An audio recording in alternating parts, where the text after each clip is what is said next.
Hello friends, welcome to my YouTube channel Webinex technology. आज ही होने जा रहा है हमारा 87th वीडियो इस React.js ट्यूटोरियल सीरीज का। और आज का टॉपिक है हमारा react.memo in React.js। So let's get started. So एक एग्जांपल दिख रहा होगा आपको स्क्रीन पर, जिसमें मैंने एक काउंट वैल्यू टेक्स्ट लिया है, देन हमारा एक इंक्रीमेंट बटन है, देन हमारा एक और टेक्स्ट हमें दिख रहा है चाइल्ड कंपोनेंट रेंडर्ड। सो अगर हम इसका कोड देखें, तो मैं एक बार VS कोड पर चलता हूँ। सो मेरा एक कंपोनेंट है React Memo example.js JSX, जिसको मैं रेंडर कर रहा हूँ हमारे ऐप कंपोनेंट में।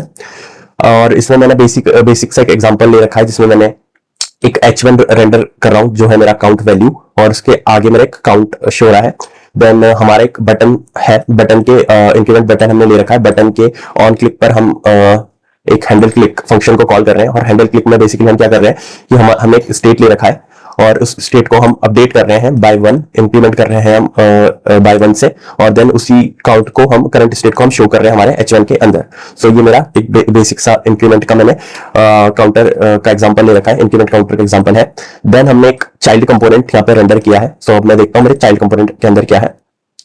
सो चाइल्ड कंपोनेंट के अंदर हमने बेसिकली एक यूजरेफ हुक लिया है, और यूजरेफ हुक के अंदर हमने इनिशियल स्टेट, उसकी इनिशियल वैल्यू हमने 0 पास कर रखी है, और देन हम रिटर्न करा है। देन हमने कंसोल लॉग लिया है, और रिटर्न के अंदर हमने एक H2 लिया है, और H2 के अंदर हमने एक टेक्स्ट लिया है चाइल्ड कंपोनेंट रेंडर, और देन मैं रेफ डॉट करंट को प्लस प्लस कर रहा हूँ। सो बेसिकली यूज रेफ की हेल्प से हम हमारे डोम को डायरेक्टली एक्सेस कर सकते हैं, और यूज रेफ हमें रिटर्न करता है हमारे करंट ऑब्जेक्ट, और करंट ऑब्जेक्ट के अंदर एक हमारी करंट प्रॉपर्टी होती है। सो ये रेफ जो है वो मेरे करंट ऑब्जेक्ट है, उसके अंदर एक करंट प्रॉपर्टी है जो कि हमारी इनिशियल वैल्यू को शो करती है, या फिर जो भी यूजर एफ के अंदर वैल्यू है उसे शो करती है, उसे रिप्रेजेंट करती है। सो वो हम उस करंट वैल्यू को हम इंक्रीमेंट कर रहे हैं, प्लस प्लस कर रहे हैं। सो ये मेरा बेसिक सा एग्जांपल है। अगर आपको यूजर एफ पर अगर कोई भी कंफ्यूजन या डाउट है, सो मैंने ऑलरेडी यूजर एफ हुक पर एक डिटेल्ड वीडियो क्रिएट कर रखा है। यूजर एफ हुक वीडियो का लिंक मैं इस वीडियो को डिस्क्रिप्शन में प्रोवाइड कर दूंगा, और आप टॉप राइट पर आई बटन पर क्लिक करके भी मेरे यूजर एफ हुक वाली वीडियो को चेकआउट कर सकते हैं। ये मैंने एक सिंपल सा एग्जांपल लिया है। ये था मेरा जो एग्जांपल की मैंने क्या कर रखा है। एक हमने बेसिकली काउंटर लिया है, और देन हम हमारे चाइल्ड कंपोनेंट को रेंडर कर रहे हैं इसके अंदर।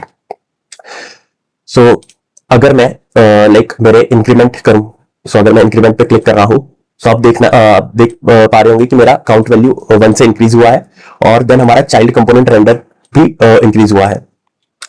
अगर मैं और इंस्पेक्ट एक बार करूं, हमारा ये मैं फिर से एक बार रिफ्रेश करता हूं।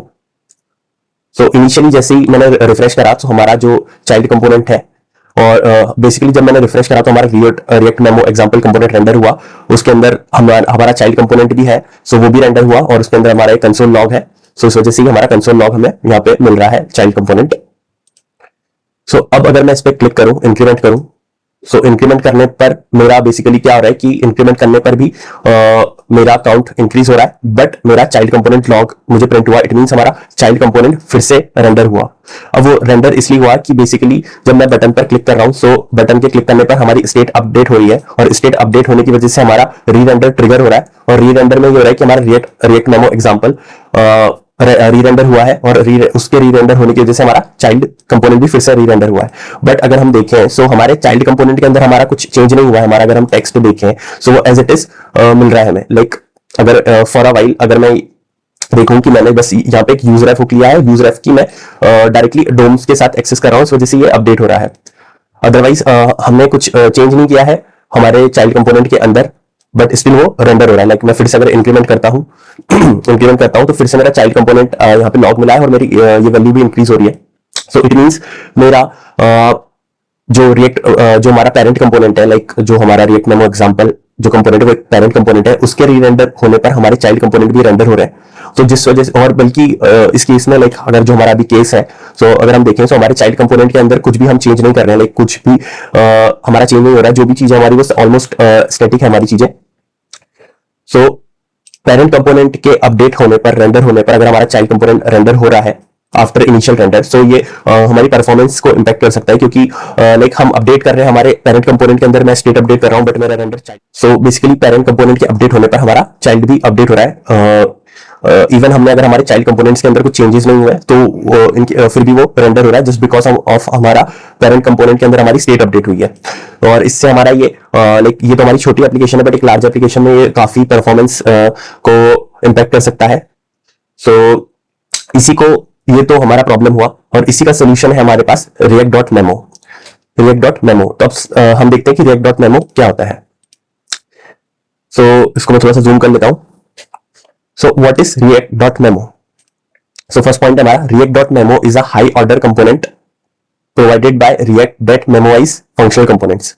सो रिएक्ट डॉट मेमो एक हमारा हाई ऑर्डर कंपोनेंट है। सो हाई ऑर्डर कंपोनेंट क्या होता है कि जिसको हम हमारे हाई ऑर्डर कंपोनेंट को हम एक हमारा ओरिजिनल कंपोनेंट करते हैं, देते हैं एज एन आर्गुमेंट, और वो हाई ऑर्डर कंपोनेंट हमारा ओरिजिनल कंपोनेंट को थोड़ा सा एनहांस करके हमें रिटर्न कर एनहांसमेंट करके और हमारा एक नया एनहांस कंपोनेंट रिटर्न करता है। सो ये होता है हमारा हाई ऑर्डर कंपोनेंट। तो जो रिएक्ट डॉट मेमो है वो एक हमारा हाई ऑर्डर कंपोनेंट है और प्रोवाइडेड बाय रिएक्ट, और जो कि मेमोराइज करता है हमारे फंक्शनल कंपोनेंट को, मेमोराइज करता है फंक्शनल कंपोनेंट को। इट मींस, सेकंड पॉइंट है हमारा, it means that it caches the result of the components rendering based on its props. So memorise का मतलब बेसिकली होता है हमारा, मेमोराइज या मेमोराइजेशन का मतलब होता है हमारा कि कैशे में स्टोर करना, बेसिकली कैश करना हमारे किसी पर्टिकुलर वैल्यू या फंक्शन को।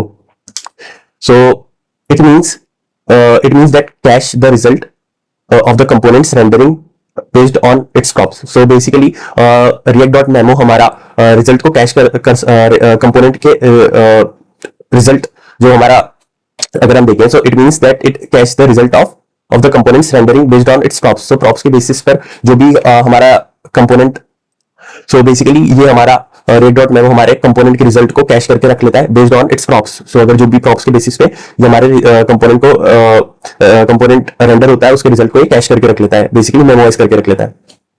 और and re-renders only when the props have changed. So ये री-रेंडर तभी करता है जब हमारे कंपोनेंट के अंदर हमारे प्रॉप्स चेंज हुए होंगे, तभी ये री-रेंडर ट्रिगर करेगा, अदरवाइज ये री-रेंडर ट्रिगर नहीं करेगा। सो रिएक्ट डॉट मेमो ये होता है हमारा कि बेसिकली रिएक्ट डॉट मेमो हमारे हाई ऑर्डर कंपोनेंट होता है जो कि हमारा मेमोराइज करता है हमारे कंपोनेंट रिजल्ट को, और ये री-रेंडर ये किसी कंपोनेंट को री-रेंडर तभी करेगा जब हमारा उसके प्रॉप्स चेंज होंगे, उस केस में हमारा ये री-रेंडर करेगा, अदरवाइज ये री-रेंडर नहीं करेगा।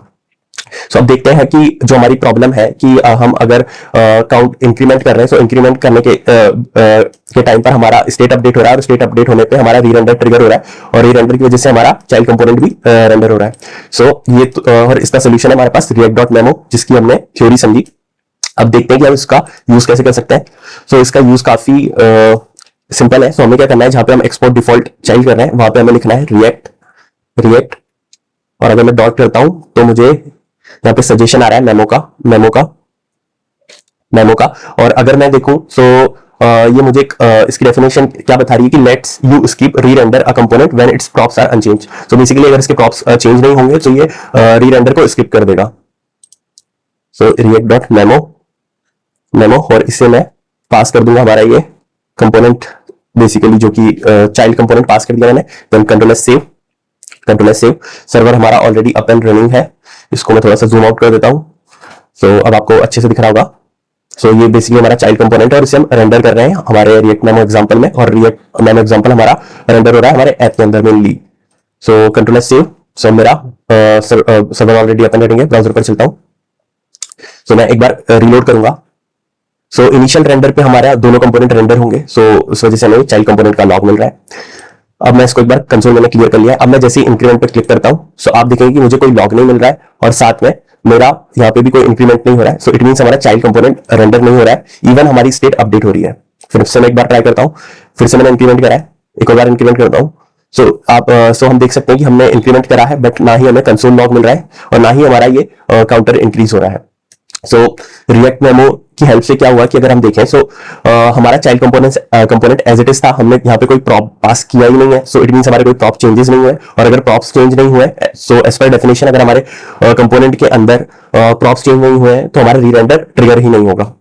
सो इस तरीके से हम हमारी लाइक एप्लीकेशन में रिएक्ट डॉट मेमो की हेल्प से हम हमारी परफॉर्मेंस को ऑप्टिमाइज कर सकते हैं। सो अगर हमारा कोई लार्ज एप्लीकेशन होता है तो वहां पे अगर इसी तरीके से अगर प्रॉब्लम होती है कि हमारे चाइल्ड कंपोनेंट रेंडर हो रहे हैं विदाउट एनी प्रॉप्स चेंज, या फिर अगर हमने उनके अंदर कुछ चेंज नहीं करा है और वो रेंडर हो रहा है, सो ये हमारा परफॉर्मेंस, एप्लीकेशन की परफॉर्मेंस को स्लो कर सकता है और काफी ये इंपैक्ट भी कर सकता है। सो उसका सोल्यूशन हमारे पास रिएक्ट डॉट मेमो। सो हमने प्रीवियस वीडियो में यूज मेमो भी देखा था कि यूज मेमो भी हमारा मेमोराइजेशन के लिए यूजफुल होता है। बेसिकली उससे हम हमारी फंक्शन की वैल्यू को मेमोराइज कर सकते हैं। फंक्शन की जो रिटर्न वैल्यू होती है उसको हम मेमोराइज कर सकते हैं। सो बेसिकली यूज मेमो हमारे पर्टिकुलर वैल्यू को कैश में रख लेता है। सो इनकेस अगर आपने यूज मेमो वाला वीडियो नहीं देखा मेरा प्रीवियस वीडियो, तो आप उसे चेकआउट कर सकते हैं। मैं यूज मेमो वीडियो का लिंक भी इस वीडियो के डिस्क्रिप्शन में प्रोवाइड कर दूंगा, और आप टॉप राइट पर आई बटन पर क्लिक करके भी मेरे यूज मेमो को वीडियो को चेकआउट कर सकते हैं। सो आज की वीडियो के लिए बस इतना ही। Thank you so much and good bye. अगर आपको ये मेरा वीडियो अच्छा लगा तो please like this video and subscribe to my channel. Thank you.